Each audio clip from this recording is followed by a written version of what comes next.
Hello, friends on the internet. Thank you all so much for watching my last two videos about my first 2 months reselling on eBay and other online platforms. I genuinely didn't know if anyone other than my mom was going to watch those videos. So I really appreciate how many of you have joined me on my absolute beginner reselling journey. So thank you so much for my 13 new subscribers. Hello, subscribers.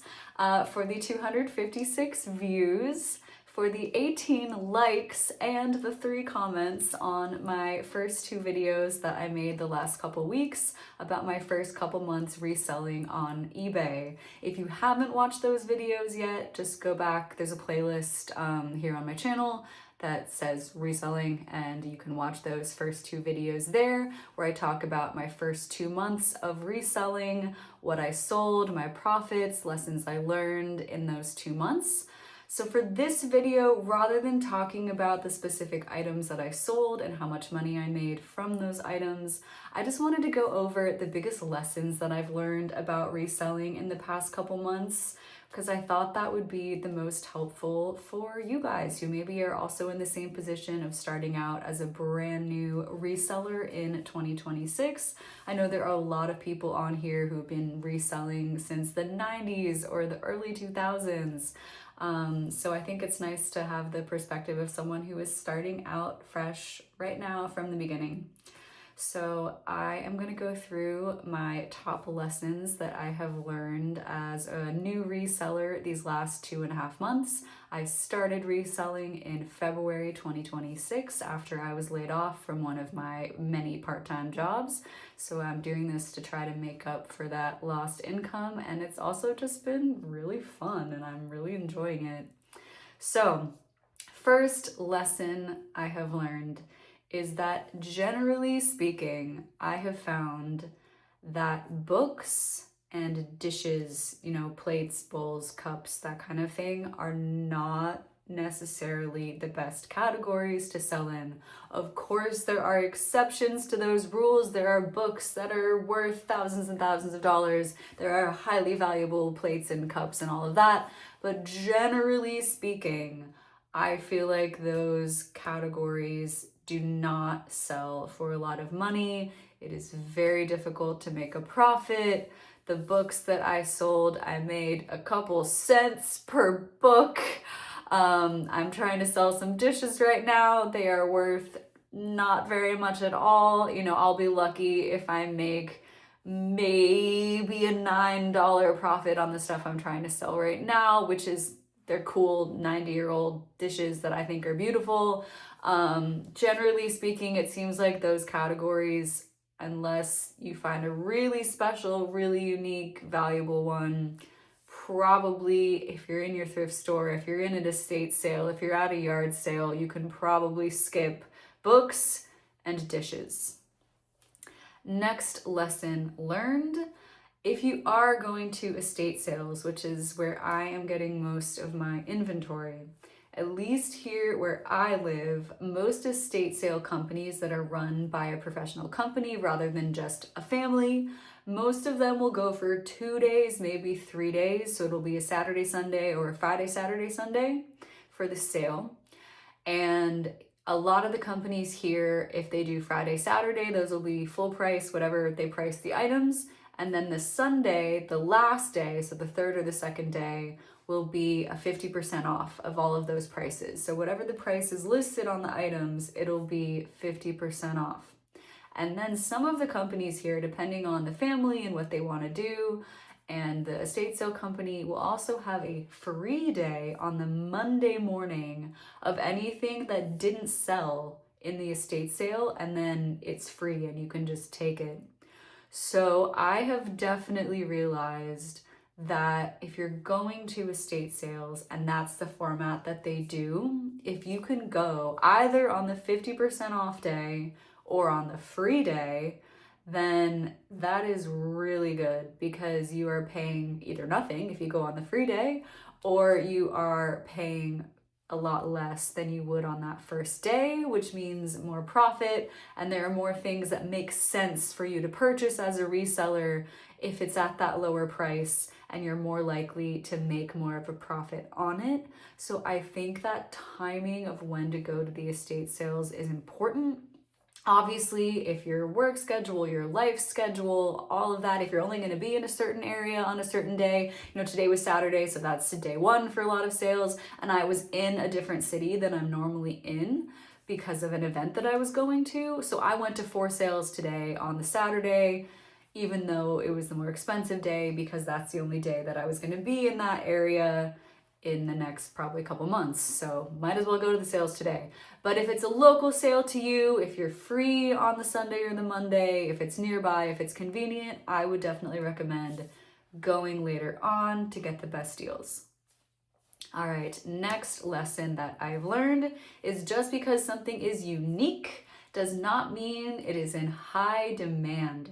So if you find an item and you look it up on eBay and you don't see any of them, it's the only one. Your one that you found in your thrift store is the only item that you see. There aren't any other ones for sale. There aren't any other ones that have been sold. You think, oh, this is great. This is so unique. It's so special. There aren't, thousands of these available.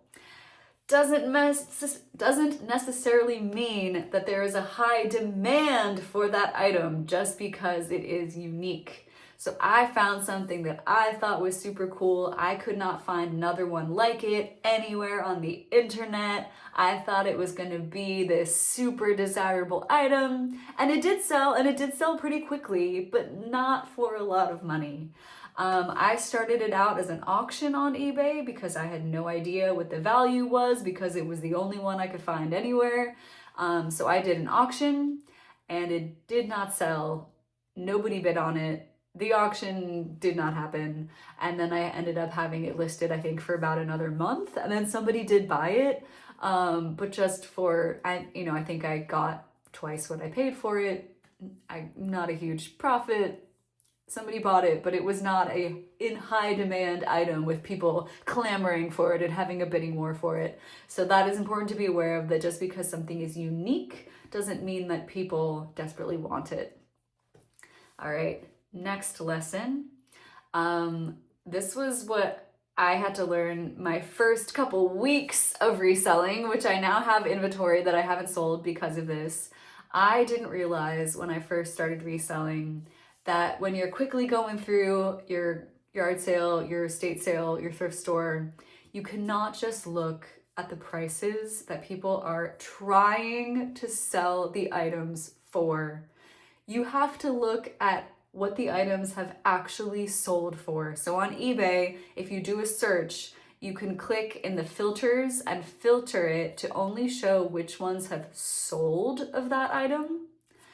And that is very important because people can have grand aims and grand aspirations in, I hope that this toothbrush that I bought at Walgreens will sell for $300, and they list it and they hope, but that doesn't mean that anyone is actually going to pay that, and that doesn't mean that that's what that item is worth in the market.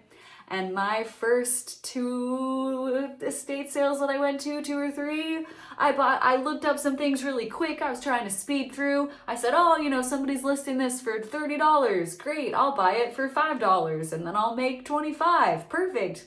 Not realizing that those people that had listed it for $30, they had unrealistic hopes there, and nobody was actually paying that. If you go and look in the sold, maybe someone's selling it for $4. So if you pay $5 for it, you're gonna lose money.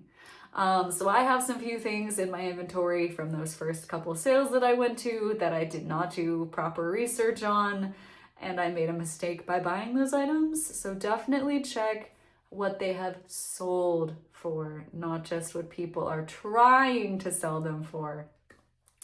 All right, next thing that I have learned in the last couple months.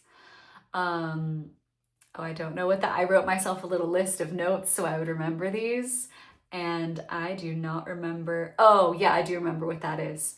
So also another thing that I learned was, if you see something from a brand that you think is a highly in-demand brand, you think it's valuable, you think it's special, you think people are gonna want this, make sure you do still check and see if there are other items of that item listed for sale, because there might be somebody on eBay or whatever platform you're using that has listed that item for a very low price.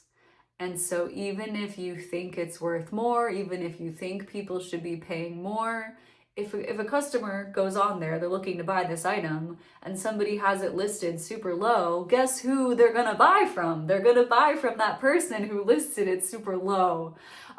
So even if you think that it's this great thing, you have to make sure and see if someone else has listed it for a much lower price, because I had that happen. I bought something for $20 thinking, oh yeah, I can probably get, $30, $40 for this. It's really nice. And then I looked after the fact, this was again one of my first couple things that I bought, and saw that someone else had listed it for I think 17.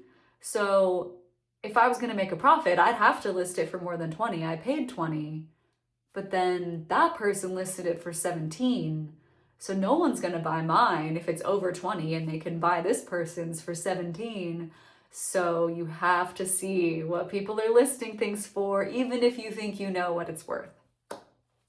All right, next one, look in boxes. I said this in one of my previous videos, but if you're at the thrift store, if you're at the Goodwill, Salvation Army, whatever your local thrift store is, if you're at an estate sale, if you see a box, especially a box without a label on it, just, a white plain box or a plain brown box sitting on the shelf of the thrift store, sitting in the home in an estate sale or a yard sale, look in the box, open the box, see what's in it. Because I've sold several things now that were sitting in a plain box on the shelf in the, I'm forgetting, I'm so tired, sitting in the Salvation Army on a shelf in a box, and clearly the other shoppers in the thrift store had not opened the box to see what it was. And I have sold several things now. I sold a baseball bobblehead that I talked about in one of my previous videos, and I sold a Cuisinart blade that I talked about in one of my previous videos, and I also have several things that I'm trying to sell right now that were in a box, sealed box, closed, not sealed, but closed box. If the box is sealed, don't open it, because hopefully you can figure out what it is and sell it new in box. But if the box has obviously already been opened, but it's sitting closed on the shelf, open the box and see what it is, because I think a lot of people, when they're scanning through the aisles at the thrift store or quickly going through the estate sale, they are not taking the time to open those boxes. And if you take that time, you might find something that other people have passed by. I will also say, with yard sales or estate sales where you're going into someone's house and it's not just outside, open the drawers and open the cabinets, in the kitchen, in the bedrooms, in the closets, because a lot of times estate sale companies will take everything out and put it out on tables where you can see it. But if it's just a family who's having the sale, they might not do that. They might not take everything out, and you might find something in a drawer, in a cabinet that you want to buy, and they'll sell it to you. So definitely take the time to open drawers, boxes, cabinets, take a peek, see what's in there.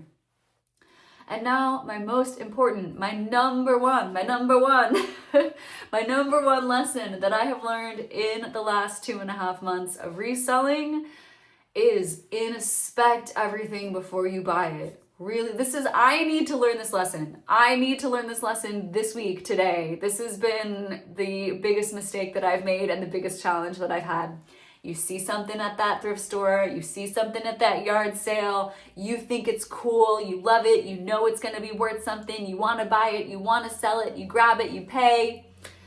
You didn't look at it closely enough, and it's damaged. You have to look so closely. You gotta look for tears, you gotta look for rips, you gotta look for stains, you gotta look for scratches, you gotta look for chips, anything that could be wrong with the item.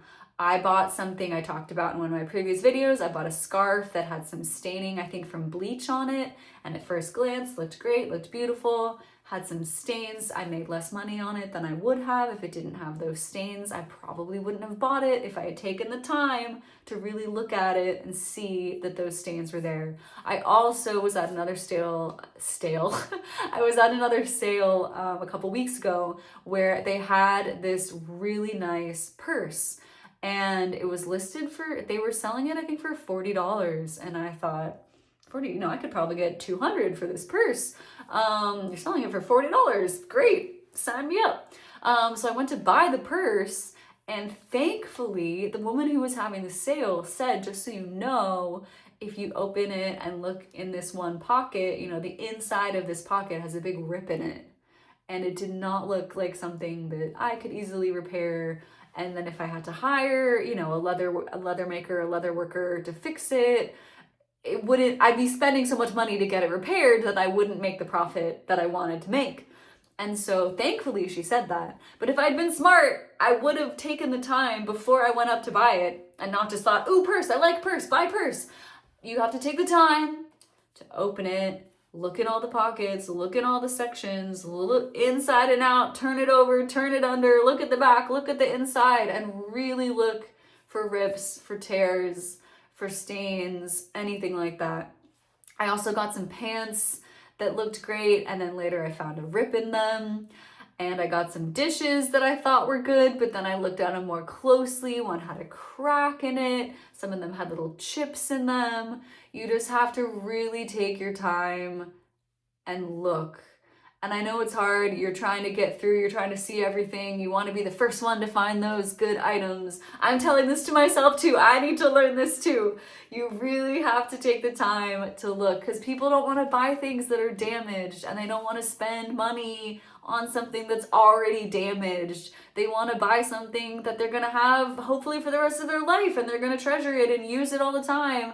And if it's damaged, then it's not going to have that lifetime of use that they want it to have. And it's going to have problems, and it's not going to look as nice, and it's not going to function as well. And so people just don't want to buy things that are damaged. So take the time, look everything over, and that is the most important lesson that I have learned in my first 2.5 months of reselling. I hope if you guys are starting out as well, that all of these things are helpful for you. I'm gonna try to do, maybe, I feel like these videos are doing really well. People are actually watching them who aren't my family members. So maybe I'll try to do one once a week. I think next week, if you come back, I'm gonna talk about reselling your clutter from around your own home. And then I'll probably do an update on my 3rd month of reselling for April. So thank you all so much. I will see you soon, and happy selling. Bye.